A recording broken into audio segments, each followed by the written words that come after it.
नरोत्तमं देवीं सरस्वतीं व्यासं ततो जयमुदीरये। आइए हनुमत विराजिए, कथा कहो मतिनुसार। प्रेम सहित गादी धरो, पधारे पवन कुमार। हरे राम राम राम हरे हरे, हरे कृष्ण कृष्ण कृष्ण हरे हरे। बोल कृष्णचंद्र भगवान की जय, रामचंद्र भगवान की जय, शंकर भगवान की जय, शिव महापुराण की जय, श्रीमद् भागवत महापुराण की जय, उमापति महादेव की जय, हर हर महादेव। आइए मन और वाणी को पवित्र करने के लिए कुछ क्षण प्रभु नाम स्मरण करें। भोलेनाथ दया करना, भोलेनाथ दया करना, भोलेनाथ दया करना, भोलेनाथ दया करना,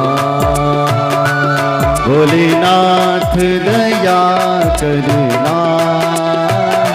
दुखियों के दुख हरना, भोलेनाथ दया करना, दुखियों के दुख हरना, दुखियों के दुख हरना, दुखियों के दुख हरना, दुखियों की दुख हरना। भोलेनाथ दया, हाथ उठाओ जरा भोले बाबा की। दुखियों के दुख हरना। जय हो।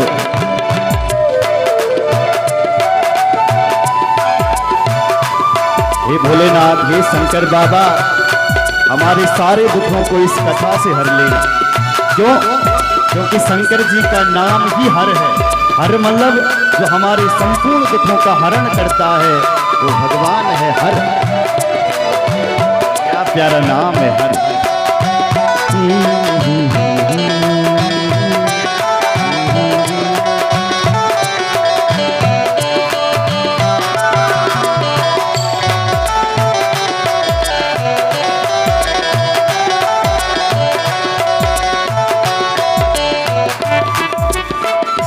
शिव जी ना कोई तुम बिन, शिव जी ना कोई तुम बिन, शिव जी ना कोई तुम बिन। दीनों का अब सहारा, दीनों का अब सहारा।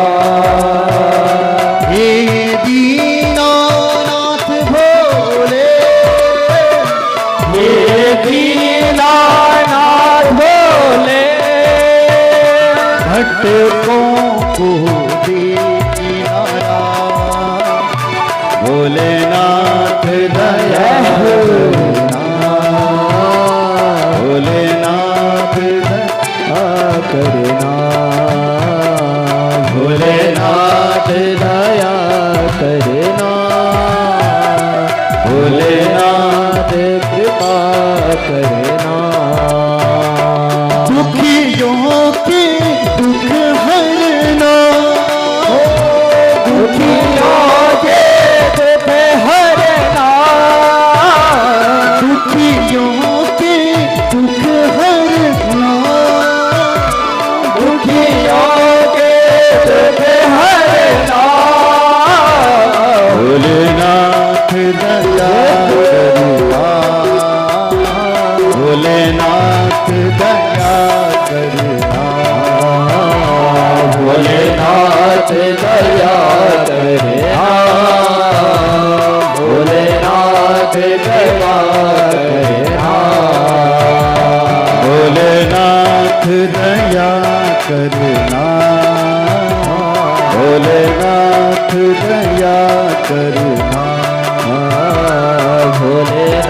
भोलेनाथ दया करना, भोलेनाथ दया करना।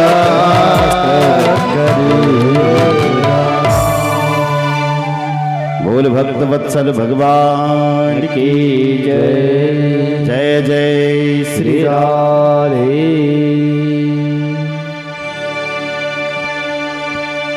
कृष्णाय वासुदेवाय हरये परमात्मने प्रणतकलेशनाशाय गोविंदाय नमो नमः। परम मंगलमय भगवत स्वरूप शिव स्वरूप श्री शिव महापुराण और शिव महापुराण की पावन कथा, ये दिव्य गाथा में आप बैठे हुए सब भक्तजन, भक्त प्रेमी, आप सभी का इस हरि कथामृत में, हर कथामृत में हार्दिक अभिनंदन है, स्वागत है। जोरदार तालियां अपने लिए। भगवान भूत भावन भोलेनाथ चौरंगी नाथ भगवान की दिव्य कृपा से, असीम अनुकंपा से आप और हम सबको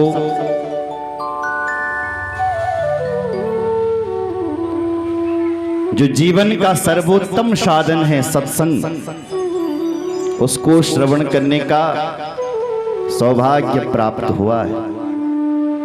तो जिन्होंने ये यहाँ पर कथा करवाई है, भगवान श्री चौरंगी नाथ देव की जो समिति है, समिति के लिए जोरदार तालियां बजाइए।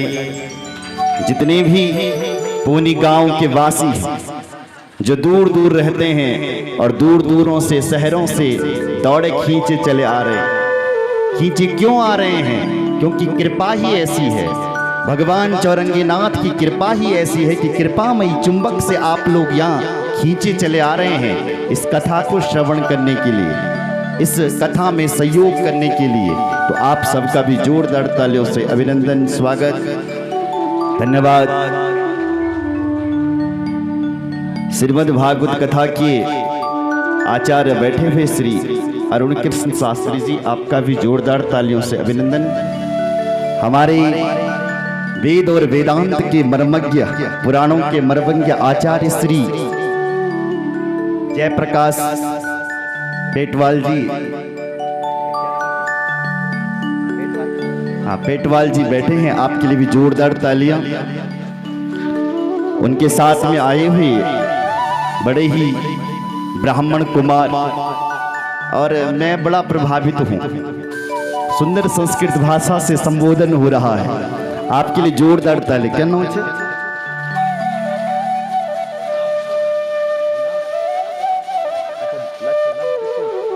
लव किशोर जी, आपके लिए जोरदार तालियां। आपसे यहाँ सभी प्रभावित हैं।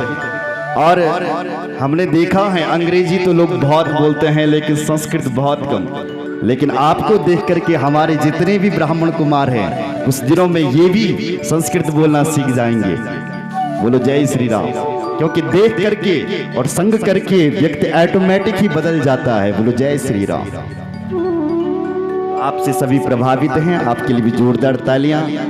हमारे साथ में आए भी उत्तराखंड के सुप्रसिद्ध व्याकरण आचार्य आदरणीय श्री सुबोध बमोला जी, आपका भी जोरदार तालियों से अभिनंदन। हमारे साथ में आए हुए सुंदर मधुरभाषी और एक गंभीर स्वभाव वाले संगीत के बड़े ही मर्मज्ञ विद्वान शुभम भट्ट जी, आपके लिए भी जोरदार तालियां। उत्तराखंड के सुप्रसिद्ध बांसुरी वादक, जिनकी बांसुरी में इतना जादू है, कन्हैया की बड़ी कृपा है, ऐसे बंसी वाले हरिदत्त जी, सौरभ जी, आपका भी जोरदार तालियों से अभिनंदन। सुंदर तबले पर बैठे हैं कपिल शास्त्री जी, आपके लिए भी जोरदार तालियां। पैड पर बैठे हुए जनार्दन कैरवान के कुकृति जी, आपके लिए भी जोरदार तालियां। और जिनके माध्यम से हम यहाँ तक पहुंचे,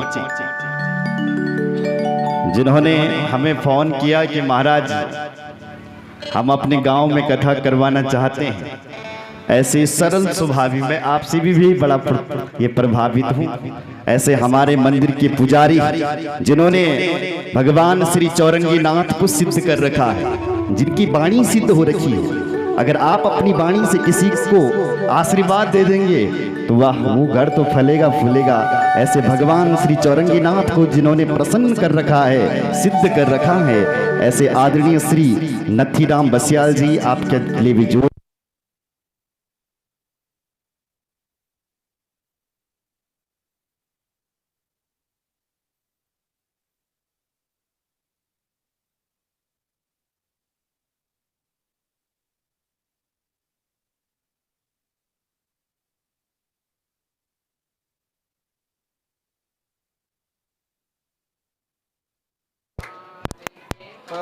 करना। भोलेनाथ दया करना, दुखियों की दुख हरना। भोलेनाथ दया करना, दुखियों के दुख हरना। दुखियों के दुख हरना। बोलो शंकर भगवान की जय। तो मैं कह रहा था, जिन पर भगवान श्री चौरंगी नाथ बड़े ही प्रसन्न हैं, ऐसे हमारे आदरणीय श्री नथीराम बस्याल जी, आपका भी जोरदार तालियों से अभिनंदन। चौरंगी नाथ भगवान की जो समिति है, समिति के जो अध्यक्ष हैं श्री प्रभुदत्त बस्याल जी, आपके लिए भी जोरदार तालियां। समस्त समिति के मेंबर, समस्त ग्रामवासी, समस्त क्षेत्रवासी, समस्त बासरपट्टी के लोग जिनकी भगवान श्री चौरंगी नाथ में श्रद्धा है, उनके लिए जोरदार तालियां बजाइए। हम आपकी श्रद्धा को प्रणाम करते हैं कि आप दूर दूर से यहाँ समय निकाल करके आ रहे हैं। जोरदार तालियों से आपका अभिनंदन है, स्वागत। आइए इन्हीं शब्दों के साथ हम इस कथा में प्रवेश करते हैं। बोलो जय श्री राम।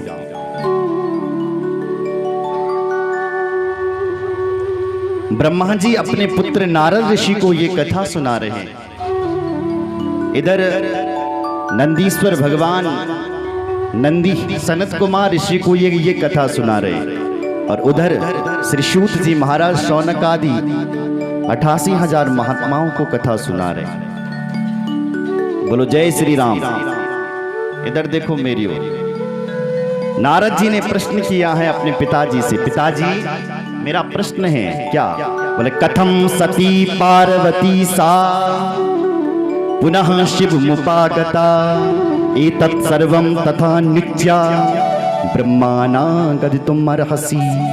हे भगवान, मेरा आपसे प्रश्न है पिताजी कि कथम सती पार्वती सा, कैसे माता सती का विवाह पार्वती से हुआ और कैसे सती का विवाह शंकर जी से हुआ? आप हमें ये बताइए। हमने ये सुना है कि भगवान शंकर के दो विवाह हुए थे। हम ये सब कथाएं सुनना चाहते हैं महाराज। ब्रह्मा जी बोलिए, श्रृणुतात मुनि श्रेष्ठा कथयामि कथां शुभां यां श्रुत्वा सफलं जन्मा भविष्यति न संशयः। श्रृणुतात मुनि श्रेष्ठः, हे श्रेष्ठ मुनि, श्रेष्ठ मतलब वरिष्ठ। आपने भगवान की कथा पूछी है इसलिए आप श्रेष्ठ। कथयामि कथां शुभां, जो आपने इतनी शुभ कथा पूछी है मुझसे, मेरा तो तुमने जन्म ही सफल कर दिया है, सफल कर दिया। सफलम जन्मः, जन्म मेरा सफल हो गया है। बोलो जय श्री राम। बोले एक समय की बात थी, क्या ब्रह्मा जी ने सृष्टि करी और ब्रह्मा जी ने एक सुंदर कन्या को जन्म दिया। दुनिया में कोई ऐसी सुंदर कन्या आज तक पैदा नहीं हुई थी और उसका नाम रखा संध्या। कितनी सुंदर थी वो। तो लिखा है न तादृशी देवलोके न मर्ते न रसातले कालत्रेपि वै नारी संपूर्ण गुणशालिनी। न तादृशी देवलोक में, स्वर्ग में भी ऐसी सुंदरी आज तक कोई पैदा नहीं हुई थी। श्लोकों पे ध्यान दे। न मर्त्यलोके न रसातले, ना ही मृत्युलोक में पैदा हुई, ना ही रसातल में पैदा हुई ऐसी नारी ब्रह्मा जी ने प्रकट करती। संपूर्ण गुण शालिनी, सुंदर गुणों वाली ऐसी कन्या को प्रकट करके उसका नाम रखा संध्या। और उसके बाद ब्रह्मा जी ने एक पुरुष को प्रकट किया।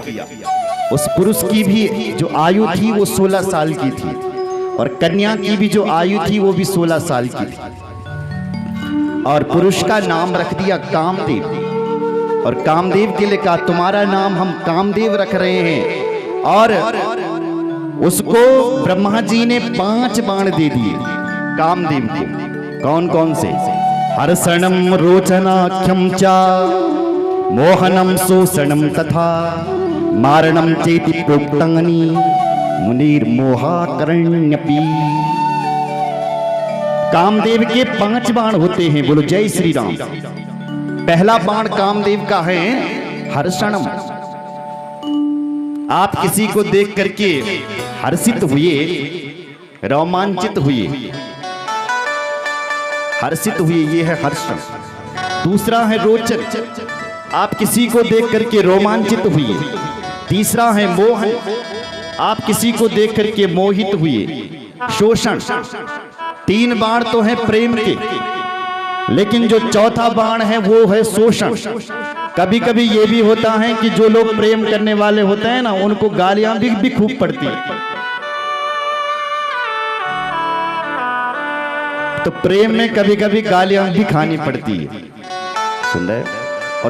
और 5वां बाण है मारण। कुछ लोग ऐसे होते हैं जो अपने प्रेमी के लिए अपने प्राणों को ही त्याग देते हैं। बोलो जय श्री राम। ऐसे प्रेमी कौन हुए? बोले राम की जो पिताजी हैं दशरथ जी, वो हुए। दशरथ जी अपने राम से इतना प्रेम करते थे कि राम राम कहते ही वो इन्होंने अपने प्राणों को त्याग दिया था। बोलो जय श्री राम। इसलिए प्रेम में कभी कभी लोग मरते भी। तो प्रेम का, काम का जो अंतिम बाण है वो है मारण। तो ये 5 बाण ब्रह्मा ने उसे दिए और कहा कि आज से हम सारे देवता तुम्हारे अधीन रहेंगे। कौन कौन? बोले अहम वा वासुदेवोर्वा स्थाणुर्वा पुरुषोत्तमा भविष्यामस्तव वंशे यमन्नी प्राण धारका। अहम बा, मैं ब्रह्मा भी बेटा तेरे अधीन रहूंगा। वासुदेवोर्वा, भगवान वासुदेव भी तुम्हारे अधीन रहेंगे। जाओ, सब पर तुम्हारा ही प्रभाव चलेगा। जैसे ही ब्रह्मा जी ने अपने पुत्र को ये 5 बाण दिए, तो ब्रह्मा के पुत्र ने, कामदेव ने वो बाण सबसे पहले अपने पिताजी पर ही चलाए। अपने पिताजी पर बाण चलाए तो ब्रह्मा जी ही अपनी बेटी को देख करके घायल हो गए। इतने में ब्रह्मा का जो बेटा था, कौन? धर्म, वो महादेव का ध्यान करने लगा और कहने लगा हे महादेव, रक्ष रक्ष महादेवा पापानां दुस्तराधिता मत पितायं तथा मे चेमे भ्रातरा पाप बुद्धयः। देखो देखो हे महादेव, इनकी रक्षा करो, रक्षा करो, रक्षा करो। मेरे पिताजी देखो काम के अधीन हो गए हैं, अधीन हो गए हैं। ये जब धर्म ने जब ये कहा कि देखो इस ब्रह्मा को, देखो देखो ये तो काम के अधीन हो गया है, तो तुरंत उसी समय भगवान शंकर प्रकट हो गए। बोल शंकर भगवान की जय। और ब्रह्मा को शंकर बाबा ने कहा, हे ब्रह्मा, तुझे लज्जा नहीं है, तुझे शर्म नहीं है, तो तू अपनी बेटी पर ही मोहित हो गया। ए ब्रह्मा, तुझे पता होना चाहिए क्या? यथा माता च भगिनी भ्रातृपत्नी तथा सुता एता कुतिष्ठया दृष्ट्वा न कदापि विवंचिता। 5 लोगों पर हमें सुंदर दृष्टि से, दृष्टवा मतलब देखना चाहिए। बोलो जय श्री राम। यथा माता, माता को, भगनी को, भ्रातृपत्नी भाई की पत्नी को, यदि बड़े भाई की पत्नी है तो उसको माँ के तुल्य देखो, और यदि छोटे भाई की पत्नी है तो वो उसको अपनी बेटी के तुल्य देखो या अपनी बहन के तुल्य देखो। और 5वीं नंबर की है सुता, यानी बेटी। ए ब्रह्मा, तुझे शर्म नहीं आ रही है? बेटी को पवित्र नजर से देखना चाहिए और तू इन पर कुदृष्टि डाल रहा है। ए ब्रह्मा, धिक्कार है तेरे लिए, धिक्कार है, धिक्कार है, धिक्कार है। ऐसा कौन कह रहा है? हमारे महादेव कह रहे हैं। धिक्तम श्रुतम तदा तस्या यस्याकांतम मनोहरत धैर्यदा कृष्ण लोल्येषु मंजयात्यपि मानसम। धिक्कार है ब्रह्मा तेरे, धिक्कार है, धिक्कार है। बोलो जय श्री राम। ब्रह्मा लज्जित हुआ और शिवजी ने जब ऐसा कहा तो ब्रह्मा जी को पसीना आया और उसी पसीने से ही पितर देवता प्रकट हो गए। बोलो पितर देव भगवान की जय। ब्रह्मा ने कहा कि ए बेटा, बाबा शंकर मुझे माफ कर दो। मेरी जो ये बुद्धि खराब हुई है अपने बेटे के कारण हुई है। मैंने अपने बेटे को ये जो 5 बाण दिए हैं ना, इसने मेरे ऊपर ही चला लिया। बोलो जय श्री राम। मैंने ही इसको 5 बाण दिए और इसने मुझे ही, मेरे पे ही चला लिया। स्थिति ऐसी हुई कि जन कोई गाँव को आदमी ना अपने बेटन या फौजी बहुत रंदा ये गाँव में, तो जन कोई अपने बेटे को बंदूक चलाना सिखाया। बोले बेटा बंदूक ऐसी चलाते हैं, झुशुम। और बेटे ने बंदूक चलानी सीख ली और जैसे ही बेटे के हाथ पर बंदूक आई और बेटे ने सबसे पहले पिताजी को ही निशाना बना दिया। बोले पिताजी देखते हैं जरा निशाना कैसा लगता है, और अपने पिताजी को ही ठोक दिया। ऐसे ब्रह्मा जी ने बाण दिए, उसने अपने पिताजी पर ही ठोक दी वो बाण। ब्रह्मा जी कहते हैं बेटा, वैसे तो मैं तुझे नष्ट कर सकता हूं, पर शास्त्र कहता है, नीति कहती है कि अपने हाथों से लगाया हुआ यदि विषैला कोई पेड़ भी होता है उसको सज्जन पुरुष अपने हाथों से नहीं काटता है। क्यों? क्योंकि उसने वो खुद लगाया है। उसी प्रकार मैंने तुझे खुद प्रकट किया है, तू मेरा बेटा है, मैं तुझे नष्ट नहीं कर सकता। कोई विषैला पेड़ भी अपने हाथों से नहीं काट सकता है तो मैं भी तुझे नष्ट नहीं कर सकता। वैसे तो मैं तुझे अभी ही भस्म कर दिया। ब्रह्मा जी लज्जित होकर के वहां से चले गए ऋषियों। पर ब्रह्मा जी की जो बेटी थी उसको बड़ा दुख हुआ। वो कहती है धिक्कार है मेरे जीवन के लिए कि मेरे पिताजी ही मुझ पर मोहित हो गए। धिक्कार है, धिक्कार है। मैं इस शरीर को धारण नहीं करूंगी। कौन कह रही है? संध्या कह रही है। किम त्वेकं स्थापयिष्यामि मर्यादामिहि भूतले उत्पन्न मात्रा न तथा स्वप्न कामांसु शरीरिणा। मैं इस शरीर को धारण नहीं करूंगी। क्या करूंगी? बोले मैं तप करूंगी और इस धरती पर मैं मर्यादा स्थापित करूंगी।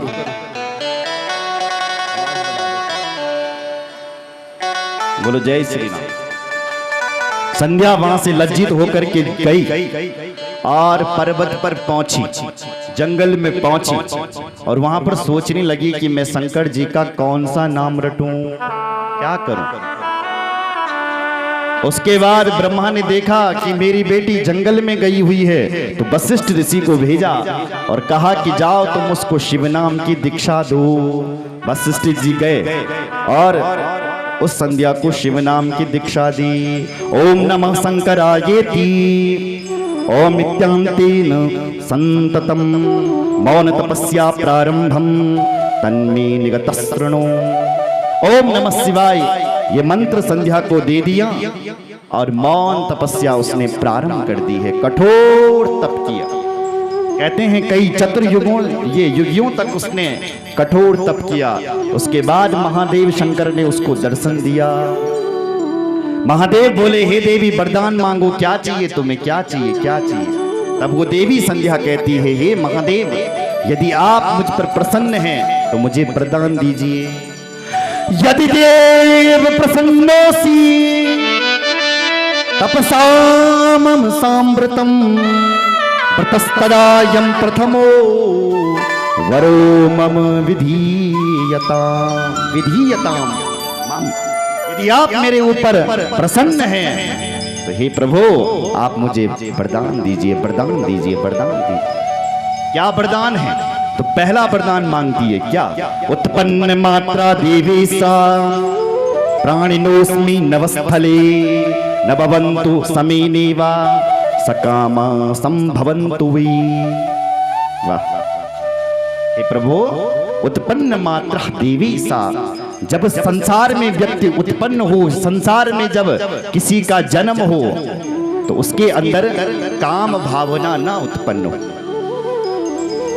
पहले के जमाना ना बड़ी इधर देखा, पुराना जमाना, पुराना क्या कई युगों में जब प्रकट होते थे ना, जब सृष्टि होती थी तो 16 साल के ही प्रकट होते थे और उनके अंदर काम क्रोध मोह पहले ही प्रकट हो जाता था। इसलिए ये संध्या कह रही है कि अब कोई 16 साल का प्रकट ना हो। महादेव आप कुछ ऐसा वरदान दीजिए। ठीक है, दूसरा वरदान दीजिए कि मेरी जैसी पतिव्रता स्त्री इस दुनिया में कोई ना हो। तीसरा वरदान दीजिए महादेव कि यदि मेरा अगला जन्म हो, यदि मैं स्त्री बनूं तो मेरी जैसी पतिव्रता कोई ना हो, और जो यदि मुझे गलत नजर से देखें वो नपुंसक हो जाए। 4 वरदान मांगे। महादेव प्रसन्न हुए और महादेव ने कहा हे बेटी संध्या, मैं तुमसे बड़ा प्रसन्न हूं, जाओ मैं तुम्हें वरदान देता हूं कि आज के बाद जन्म होते ही किसी भी प्राणी के अंदर, मनुष्य के अंदर काम भावना नहीं जागेगी। इसलिए मैं प्राणियों की जो, मनुष्यों की जो अवस्था है वो 4 भागों में बांट देता हूं। प्रथमो से सबो भावा कुमाराख्यो द्वितीयका, तृतीयो यौवनो भवंश्च, चतुर्थो वार्धकस्तथा। प्रथमो शैशवो भावा, व्यक्ति को जब संसार में जन्म के भूलबल तो जो दुनिया का लोग ना ये तैने शैशव भाव से देखेंगे, शैव भाव से देखेंगे, बाल भाव से देखेंगे। बोलो जय श्री राम। और जब वो थोड़ा बड़ा होगा, बाल भाव मतलब 1 वर्ष से लेकर के, जन्म से लेकर के 12 साल तक। उसके बाद जब बड़ा होगा, 12 साल से जब ऊपर होगा तो लोग उसको कुमार भाव से देखेंगे कि देखो कुमार है।